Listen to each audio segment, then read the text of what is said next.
إن الحمد لله نحمده ونستعينه ونستغفره ونعوذ بالله تعالى من شرور أنفسنا ومن سيئات أعمالنا. من يهده الله فلا مضل له ومن يضلل فلا هادي له، وأشهد أن لا إله إلا الله وحده لا شريك له، وأشهد أن محمدًا عبده ورسوله صلى الله عليه وعلى آله وأصحابه ومن تبعهم بإحسان إلى يوم الدين وسلم تسليمًا كثيرًا. يا أيها الذين آمنوا اتقوا الله حق تقاته ولا تموتن إلا وأنتم مسلمون. يا أيها الذين آمنوا اتقوا الله وقولوا قولا سديدا يصلح لكم أعمالكم ويغفر لكم ذنوبكم، ومن يطع الله ورسوله فقد فاز فوزا عظيما. أما بعد أيها المسلمون، إن من العلوم الضرورية للعبد في هذه الحياة علم الآخرة، علم الجزاء والحساب، علم الوقوف بين يدي الله سبحانه وما يكون في ذلك اليوم من أهوال وأحوال. فينبغي للمسلم أن يستحضر الآخرة وأن يقرأ عنها وأن يسمع عنها. ينبغي له أن يكون على علم بها ودراية ليعد العدة لذلك اليوم ويهيئ له العمل، فإن اليوم الآخر يوم عظيم، وفيه من الأهوال والأخطار والمخاوف ما لا يعلمه إلا الله، وهو مراحل عديدة. كلما انتهت مرحلة بدأت المرحلة التي بعدها، حتى يحط العبد رحاله إما في الجنة وإما في النار. وسنذكر في هذه الخطبة إن شاء الله المراحل التي يمر بها العبد بعد مفارقته للدنيا، لعل الله تعالى أن يرزقنا وإياكم الاتعاظ والاعتبار، وأن يعيننا على الاستعداد لذلك اليوم العظيم الذي قال الله جل وعلا فيه: واتقوا يوما ترجعون فيه إلى الله ثم توفى كل نفس ما كسبت وهم لا يظلمون. المرحلة الأولى عباد الله هي فتنة القبر، وهي سؤال الملكين. قال النبي صلى الله عليه وسلم: إذا قبر الميت أتاه ملكان أسودان أزرقان، يقال لأحدهما المنكر والآخر النكير، فيقولان له: ما تقول في هذا الرجل؟ فيقول: هو عبد الله ورسوله، وأشهد أن لا إله إلا الله وأن محمدًا رسول الله.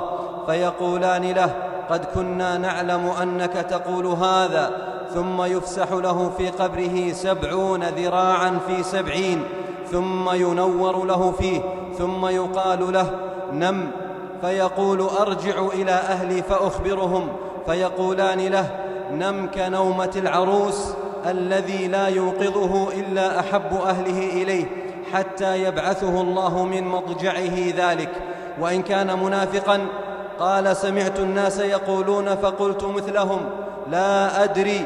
فيقولان له: قد كنا نعلم أنك تقول ذلك. فيقال للأرض: التئمي عليه، فتلتئم عليه فتختلف أضلاعه، فتلتئم عليه فتختلف أضلاعه، فلا يزال معذبا فيها حتى يبعثه الله من مضجعه ذلك. المرحلة الثانية أيها المؤمنون مرحلة النفخ في الصور، والنافخ هو إسرافيل عليه السلام، والصور هو قرن عظيم لا يعلم عظمته إلا الله، وقد التقمه إسرافيل عليه السلام ينتظر متى يؤمر بالنفخ. قال النبي صلى الله عليه وسلم: كيف أنعم وصاحب القرن قد التقم القرن وحنى جبهته وأصغى سمعه، ينتظر متى يؤمر. فسمع ذلك أصحاب رسول الله صلى الله عليه وسلم فشق عليهم، فقال رسول الله صلى الله عليه وسلم: قولوا حسبنا الله ونعم الوكيل. وقال عليه الصلاة والسلام: إن طرف صاحب الصور منذ وكل به مستعد ينظر نحو العرش بطرفه، مخافة أن يؤمر قبل أن يرتد إليه طرفه، كأن عينيه كوكبان دريان.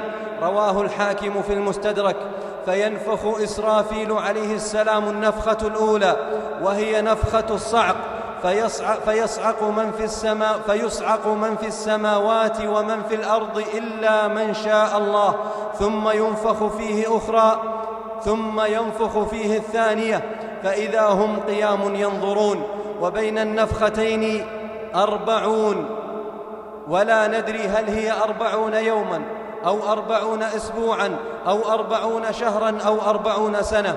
وقال صلى الله عليه وسلم: ثم ينفخ في الصور فلا يسمعه أحد إلا أصغى ليتا ورفع ليتا، والليت هو العنق، والمعنى فلا يبقى أحد إلا أمال عنقه نحو السماء ورفع عنقه يسمع لهذا الصوت العظيم.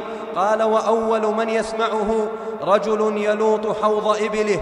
قال: ويصعق الناس، ثم يرسل الله مطرا فتنبت منه أجساد الناس، ثم ينفخ النفخة الثانية فإذا هم قيام ينظرون. المرحلة الثالثة أيها المؤمنون مرحلة البعث، وهي إحياء الموتى من قبورهم. يجمع الله أجساد المقبورين التي تحللت ويعيدها بقدرته كما كانت، ثم يعيد الأرواح إليها. قال الله تعالى: يا أيها الناس إن كنتم في ريب من البعث فإنا خلقناكم من تراب ثم من نطفة ثم من علقة ثم من مضغة مخلقة وغير مخلقة لنبين لكم ونقر في الأرحام ما نشاء إلى أجل مسمى ثم نخرجكم طفلا ثم لتبلغوا أشدكم، ومنكم من يتوفى ومنكم من يرد إلى أرذل العمر لكي لا يعلم من بعد علم شيئا. وترى الأرض هامدة فإذا أنزلنا عليها الماء اهتزت وربت وأنبتت من كل زوج بهيج، ذلك بأن الله هو الحق وأنه يحيي الموتى وأنه على كل شيء قدير. وقال سبحانه: يوم يبعثهم الله جميعا فينبئهم بما عملوا أحصاه الله ونسوه والله على كل شيء شهيد. وقال تعالى: زعم الذين كفروا أن لن يبعثوا قل بلى وربي لتبعثن ثم لتنبؤن بما عملتم وذلك على الله يسير. فالبعث عباد الله هو إحياء الأموات وخروجهم من قبورهم، كما قال الله جل وعلا: خش عن أبصارهم يخرجون من الأجداث كأنهم جراد منتشر. وقال سبحانه: ونفخ في الصور فإذا هم من الأجداث إلى ربهم ينسلون قالوا يا ويلنا من بعثنا من مرقدنا هذا ما وعد الرحمن وصدق المرسلون إن كانت إلا صيحة واحدة فإذا هم جميع لدينا محضرون. وأول من يبعث وتنشق الأرض عنه هو نبينا محمد صلى الله عليه وسلم. قال عليه الصلاة والسلام: أنا سيد ولد آدم يوم القيامة، وأول من ينشق عنه القبر، وأول شافع وأول مشفع. المرحلة الرابعة أيها المؤمنون هي مرحلة الحشر، وهو جمع الخلائق يوم القيامة، جمعهم لحسابهم والقضاء بينهم. قال الله تعالى: قل إن الأولين والآخرين لمجموعون إلى ميقات يوم معلوم. وقال سبحانه وتعالى: ويوم نسير الجبال وترى الأرض بارزة وحشرناهم فلم نغادر منهم أحدا. وقال جل وعلا: واتقوا الله واعلموا أنكم إليه تحشرون. وقال سبحانه: وهو الذي ذرأكم في الأرض وإليه تحشرون. وقال تعالى: يوم تشقق الأرض عنهم سراعا ذلك حشر علينا يسير. وقال صلى الله عليه وسلم: يحشر الناس يوم القيامة على أرض بيضاء عفراء كقرصة النقي، والنقي هو الدقيق المنخول. وعن ابن عباس رضي الله عنهما قال: قام فينا رسول الله صلى الله عليه وسلم بموعظة فقال: أيها الناس إنكم محشورون إلى الله عز وجل، إنكم محشورون إلى الله عز وجل حفاة عراة غرلا كما بدأنا أول خلق نعيده وعدا علينا إنا كنا فاعلين. وعن أم المؤمنين عائشة رضي الله عنها أن النبي صلى الله عليه وسلم قال: يحشر الناس يوم القيامة حفاة عراة غرلا. حفاة بلا نعال عراة بلا لباس غرلا غير مختونين. قالت: قلت يا رسول الله الرجال والنساء جميعا ينظر بعضهم إلى بعض؟ يا رسول الله الرجال والنساء جميعا ينظر بعضهم إلى بعض. قال صلى الله عليه وسلم: يا عائشة الأمر أشد من أن ينظر بعضهم إلى بعض. المرحلة الخامسة أيها المؤمنون مرحلة الشفاعة، وهي قسمان: الشفاعة العظمى وهي خاصة برسول الله صلى الله عليه وسلم، يشفع عليه الصلاة والسلام في أهل الموقف ليقضي الله بينهم، وهي المقام المحمود الذي قال الله جل وعلا فيه: عسى أن يبعثك ربك مقاما محمودا. وهي عامة تعم أهل الموقف كلهم مسلمهم وكافرهم، وذلك بعد أن تدنو منهم الشمس فيبلغ الناس من الغم والكرب ما لا يطيقون وما لا يحتملون، فيقول بعضهم لبعض: ألا ترون ما أنتم فيه؟ ألا ترون ما أنتم فيه؟ ألا ترون ما أنتم فيه؟ ألا تنظرون من يشفع لكم إلى ربكم؟ فيأتون آدم فيعتذر ويقول: إن ربي غضب اليوم غضبا لم يغضب قبله مثله ولن يغضب بعده مثله. ويأتون إلى نوح وإلى إبراهيم وإلى موسى وإلى عيسى، كلهم يعتذر ويقول: إن ربي غضب اليوم غضبا لم يغضب قبله مثله ولن يغضب بعده مثله. ثم يأتون إلى محمد صلى الله عليه وسلم فيقولون: يا محمد أنت رسول الله وخاتم الأنبياء، قد غفر الله لك ما تقدم من ذنبك وما تأخر، اشفع لنا إلى ربك. ألا ترى ما نحن فيه؟ ألا ترى إلى ما أصابنا من الكرب؟ فيقول: أنا لها. فينطلق فيسجد تحت العرش، ثم يفتح الله عليه ويلهمه من محامده وحسن الثناء عليه، ثم يقول الله جل وعلا له: يا محمد ارفع رأسك وسل تعطه واشفع تشفع. ثم يبدأ فصل القضاء. المرحلة السادسة أيها المؤمنون مرحلة الحساب، وهي بعد فصل القضاء، وهي أن يحاسب الله العباد على أعمالهم ويطلعهم على أعمالهم التي عملوها في الدنيا. فمنهم من يخلو به ربه ويضع ستره عليه ويقرره بذنوبه ويقول له: أتعرف ذنب كذا؟ أتعرف ذنب كذا؟ أتعرف ذنب كذا؟ ومنهم من يفضحه الله على رؤوس الأشهاد وينادى به على رؤوس الخلائق. فالناس يحاسبون يوم القيامة يحاسبون على مثاقيل الذر. قال الله جل وعلا: فمن يعمل مثقال ذرة خيرا يره ومن يعمل مثقال ذرة شرا يره. وقال تعالى: فوربك لنسألنهم أجمعين عما كانوا يعملون. وقال جل وعلا: إن إلينا إيابهم ثم إن علينا حسابهم. وأول ما يحاسب عليه العبد من حقوق الله جل وعلا هي الصلاة، وأول ما يحاسب عليه العبد من حقوق العباد هي الدماء. قال صلى الله عليه وسلم: أول ما يحاسب به العبد يوم القيامة من عمله صلاته. وقال صلى الله عليه وسلم: أول ما يقضى بين الناس يوم القيامة في الدماء.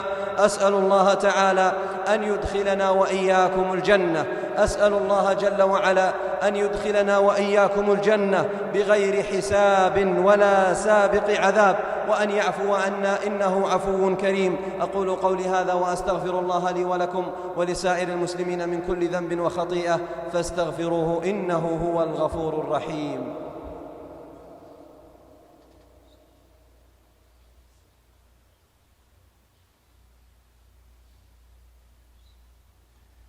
الحمد لله على إحسانه، الشكر له على توفيقه وامتنانه، وأشهد أن لا إله إلا الله وحده لا شريك له تعظيما لشأنه، وأشهد أن محمدًا عبده ورسوله الداعي إلى رضوانه صلى الله عليه وعلى آله وأصحابه وإخوانه. أما بعد أيها المسلمون، المرحلة السابعة من مراحل يوم القيامة مرحلة تطاير الصحف، وهي مرحلة نشر الدواوين وتوزيع الكتب على العباد. وكل ما عمله العبد في دنياه سيجده مدونا في صحيفته. كل ما عمله العبد في دنياه سيجده مدونا في صحيفته. كل نظرة نظرها بعينيه، وكل خطوة مشاها برجليه، وكل كلمة تلفظ بها لسانه، وكل ما فعلته جوارحه سيجده مكتوبا في هذا الكتاب، لأن الله تعالى قد أوكل بالعباد ملائكة يكتبون أعمالهم. قال سبحانه وتعالى: وإن عليكم لحافظين كراما كاتبين يعلمون ما تفعلون. وقال جل وعلا: ما يلفظ من قول إلا لديه رقيب عتيد. وقال سبحانه وتعالى: أم يحسبون أنا لا نسمع سرهم ونجواهم بلى ورسلنا لديهم يكتبون. بلى ورسلنا لديهم يكتبون. وقال الله جل في عليائه: ووضع الكتاب فترى المجرمين مشفقين مما فيه ويقولون يا ويلتنا ما لهذا الكتاب لا يغادر صغيرة ولا كبيرة إلا أحصاها ووجدوا ما عملوا حاضرا ولا يظلم ربك أحدا. فإذا انتهى الناس من الحساب بدأت هذه المرحلة، وهي مرحلة تطاير الصحف. فمنهم من يأخذ كتابه بيمينه وهم السعداء، جعلني الله وإياكم منهم. ومنهم من يأخذ كتابه بشماله من وراء ظهره وهم الأشقياء، وأعاذنا الله وإياكم من حالهم. وهذه المرحلة عباد الله من أصعب المراحل وأخوفها، لأنها الفاصلة التي يتبين فيها أهل السعادة من أهل الشقاوة. وقد روي عن عائشة رضي الله عنها أنها قالت: ذكرت النار فبكيت، فقال رسول الله صلى الله عليه وسلم: ما لك يا عائشة؟ قالت: ذكرت النار فبكيت، فهل تذكرون أهليكم يوم القيامة؟ فقال رسول الله صلى الله عليه وسلم: أما في 3 مواطن فلا يذكر أحد أحدا. أما في 3 مواطن فلا يذكر أحد أحدا: عند الميزان حتى يعلم أيخف ميزانه أم يثقل، وعند الكتاب حتى يعلم هل يأخذ كتابه بيمينه أم يأخذه بشماله، وعند الصراط إذا وضع بين ظهراني جهنم حتى يعلم أينجو أم لا. فينبغي للمؤمن أيها المؤمنون أن يجتهد بالأعمال الصالحة وأن يستكثر من الطاعات رجاء أن يستلم كتابه بيمينه. فإن استلمه بيمينه فيا لها من فرحة. فإن استلمه بيمينه فيا لها من فرحة. يا لها من فرحة، يا لها من فرحة ما أعظمها، ويا لها من سعادة ما أكبرها. وإن استلمه بشماله فالويل له والخسارة. قال ربنا سبحانه وتعالى: فأما من أوتي كتابه بيمينه فسوف يحاسب حسابا يسيرا وينقلب إلى أهله مسرورا. وأما من أوتي كتابه وراء ظهره فسوف يدعو ثبورا ويصلى سعيرا. وقال ربنا سبحانه: فأما من أوتي كتابه بيمينه فيقول هاؤم اقرءوا كتابيه، يركض بين الناس يقول خذوا كتابي اقرأوا كتابي إني ظننت أني ملاق حسابيه. فهو في عيشة راضية في جنة عالية قطوفها دانية، كلوا واشربوا هنيئا بما أسلفتم في الأيام الخالية. وأما من أوتي كتابه بشماله فيقول يا ليتني لم أوت كتابيه ولم أدر ما حسابيه، يا ليتها كانت القاضية ما أغنى عني ماليه، هلك عني سلطانيه، خذوه فغلوه ثم الجحيم صلوه ثم في سلسلة ذرعها 70 ذراعا فاسلكوه إلى آخر الآيات. المرحلة الثامنة أيها المسلمون، المرحلة الثامنة هي مرحلة الميزان. قال الله تعالى: ونضع الموازين القسط ليوم القيامة فلا تظلم نفس شيئا وإن كان مثقال حبة من خردل أتينا بها وكفى بنا حاسبين. وهو ميزان حقيقي يا عباد الله، ميزان حقيقي له كفتان توزن فيه أعمال العباد، فمن ثقلت موازينه فأولئك هم المفلحون، ومن خفت موازينه فأولئك الذين خسروا أنفسهم بما كانوا بآياتنا يظلمون. قال صلى الله عليه وسلم: يوضع الميزان يوم القيامة فلو وزن فيه السماوات والأرض لوسعت، فتقول الملائكة: لمن يزن هذا يا رب؟ فيقول: لمن شئت من خلقي. فتقول: سبحانك ما عبدناك حق عبادتك. المرحلة التاسعة عباد الله هي مرحلة الحوض، وهو حوض النبي صلى الله عليه وسلم، حوض النبي صلى الله عليه وسلم الذي يرد عليه المؤمنون يوم القيامة بعدما يشتد الكرب على أهل الموقف وتدنو الشمس من رؤوس الخلائق ويشتد العطش على الناس، وهو حوض في الأرض يوم القيامة يصب فيه ميزابان من نهر الكوثر في الجنة، ومن شرب منه لم يظمأ بعده أبدا. قال صلى الله عليه وسلم: حوضي مسيرة شهر، ماؤه أبيض من اللبن وأحلى من العسل وريحه أطيب من المسك وكيزانه كنجوم السماء، من شرب منه فلا يظمأ بعده أبدا. طوله مسيرة شهر وعرضه مسيرة شهر، وأكوابه من الذهب والفضة كعدد نجوم السماء، يشرب منه أهل الإيمان المتبعون للنبي صلى الله عليه وسلم المقتدون بسنته، ويطرد عنه أقوام تركوا سنة نبيهم صلى الله عليه وسلم وانحرفوا عن هديه وطريقه ومنهجه. قال صلى الله عليه وسلم: أنا فرطكم على الحوض، من مر علي شرب، ومن شرب لم يظمأ أبدا. ليردن علي أقوام ثم يحال بيني وبينهم، يعني تطردهم الملائكة، فأقول إنهم مني، فيقال إنك لا تدري ماذا أحدثوا بعدك، فأقول سحقا سحقا لمن بدل بعدي وغير. والحوض أيها المؤمنون هو موجود الآن، الحوض موجود ومخلوق الآن، وقد رآه النبي صلى الله عليه وسلم.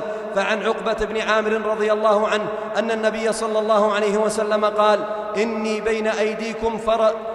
بين أيديكم فرط لكم وأنا شهيد عليكم، وإن موعدكم الحوض، وإني والله لأنظر إلى حوض الآن، وإني أعطيت مفاتيح خزائن الأرض، وإني والله ما أخاف عليكم أن تشركوا بعدي، ولكني أخاف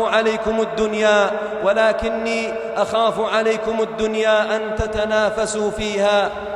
وبعد الحوض أيها المؤمنون، بعد الحوض تأتي مرحلة الصراط. ينصب الصراط على متن جهنم، وهو جسر أدق من الشعر وأحد من السيف، عليه خطاطيف وكلاليب، مدحضة مزلة، يكون الناس في ظلمة شديدة لا يرون فيها شيئا، ويكون لهم من النور بقدر أعمالهم، ثم يمرون فوق جهنم، منهم من يمر كالبرق، ومنهم من يمر كالريح، ومنهم من يمر كأجاويد الخيل، فناج مسلم وناج مخدوش ومكدوس في نار جهنم، حتى يمر آخرهم يسحب سحبا. قال صلى الله عليه وسلم: يضرب الصراط بين ظهراني جهنم، فأكون أول من يجوز من الرسل بأمته، ولا يتكلم يومئذ أحد إلا الرسل، وكلام الرسل يومئذ: اللهم سلم سلم، اللهم سلم سلم، اللهم سلم سلم. ثم تكون